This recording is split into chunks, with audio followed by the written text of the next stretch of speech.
అందరికీ నమస్కారం। ఈరోజు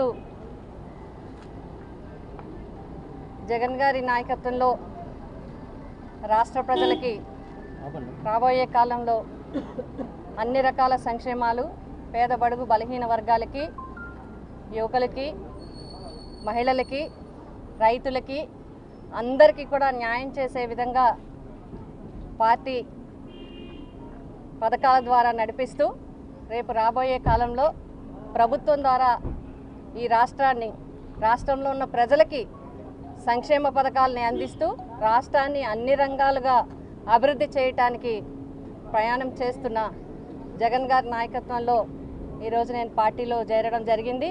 వారు నాకు ఈ వైఎస్ఆర్సీపీ పార్టీ ద్వారా ప్రజలకు సేవ చేసే అవకాశం ఇచ్చినందుకు ముందుగా నేను ధన్యవాదాలు తెలియజేస్తా ఉన్నాను।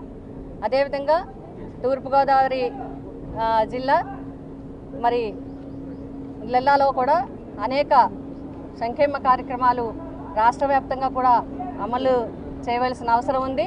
అది తప్పకుండా నవరత్న పథకాల ద్వారా కానీ ఇక్కడ మరి మేనిఫెస్టో ద్వారా కానీ అన్ని వర్గాలకి ఇప్పటి వరకు ఏదైతే జరగలేదో ఇప్పటి వరకు ఏదైతే ఆశించినవి వాళ్ళకి అందలేదో ఫలాలు రైతులకి కానీ మహిళలకు కానీ పేద బడుగు బలహీన వర్గాలకు కానీ రాష్ట్రానికి అభివృద్ధి ఏది జరగలేదో యువత ఏ ఉద్యోగాల కోసమైతే ఎదురు చూస్తున్నారో యువకులందరూ కూడా విద్యార్థులు అదేవిధంగా ఉద్యోగాలు లేక ఇబ్బంది పడుతున్నారో అవన్నీ కూడా మరి జగన్మోహన్ రెడ్డి గారి ద్వారా జరుగుతాయనే సంపూర్ణ విశ్వాసంతో ఈ పార్టీని అన్ని వర్గాలు కూడా కుల మతాలకు అతీతంగా అందరూ కూడా మహిళలు అందరూ ఓటర్లు కూడా అందరూ ప్రజలు కూడా మరి జగన్మోహన్ రెడ్డి గారిని ముఖ్యమంత్రిని చెయ్యాలి, తప్పకుండా వారికి అవకాశం ఇవ్వాలి, వారి ద్వారా ఈ ఫలితాలన్నీ కూడా పొందాలి అనే మరి అందరూ ఎదురు చూస్తున్నారు।